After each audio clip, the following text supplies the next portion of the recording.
लो जी दोस्तों, ਇਹ ਹੈਗਾ ਜੀ ਫਰਾਂਸ ਦੇ ਇੱਕ ਪਾਕਿਸਤਾਨੀ ਇੰਡੀਅਨ ਰੈਸਟੋਰੈਂਟ ਤੇ ਇਹ ਇਹਨਾਂ ਨੇ ਕੁਝ ਬਣਾਇਆ ਹੈ। ਇਹ ਤੁਸੀਂ ਵੇਖਣਾ ਵਿੱਚੋਂ ਨਿਕਲਦਾ ਕੀ ਹੈ, ਇਹ ਦੇਖਣਾ ਜਰਾ। ਇਹ ਸਾਡੇ ਸ਼ੈਫ ਨੇ ਜਨਾਬ, ਪਾਕਿਸਤਾਨੀ ਭਰਾ ਨੇ। ਤੇ ਇਹ ਵੇਖੋ, ਓਏ ਹੋਏ ਹੋਏ ਹੋਏ ਹੋਏ।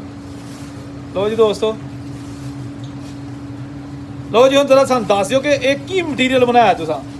ਇਹ ਬਣਾਇਆ ਜੀ ਮਿਕਸ ਆਹਾਰ ਛੇ ਪਾਕ ਵਿੱਚ ਤੰਦੂਰ ਤੇ ਲਾਈ। ਮਸਲਨ आलू पाए ने, मूले पाइए, शिमला मिर्च, प्याज, अदरक, लहसुन हर क्या मिक्स करके लाई। ਤੇ ਇਹਨੂੰ ਰੈਸਿਪੀ ਤੁਹਾਡੀ ਹੋਟਲ ਚ ਗਾਹਕਾਂ ਲਈ ਕਿ ਆਪਣਾ ਤਰੀਕਾ ਹੈ? ये अपना तरीका है, ਯਾਨੀ ਆਪਣਾ ਜਦੋਂ ਦਿਲ ਕੀਤਾ। अपना दिल कीता देसी टाइप। ਵਾਹ ਜੀ ਵਾਹ। ਜਰਾ ਥੋੜਾ ਜਿਹਾ ਹਿਲਾਇਓ ਹਾਂਜੀ ਨਾਲ ਵਿੱਚ ਪੁੱਲੇ ਛੁਲੇ। ਪੁੱਲੇ ਆਂਦੇ ਜੀ ਗੋਸ਼ਤ ਨੂੰ। ਦੋਸਤੋ ਜਿਹੜੇ ਨਹੀਂ ਫਰਾਂਸੀ ਸਮਝਦੇ, ਇਹ ਚਿਕਨ ਨੂੰ ਆਂਦੇ ਨੇ। ਇਹ ਆਲੂ, ਓਏ ਹੋਏ ਹੋਏ, ਆਏ ਹਾਏ ਹਾਏ ਹਾਏ।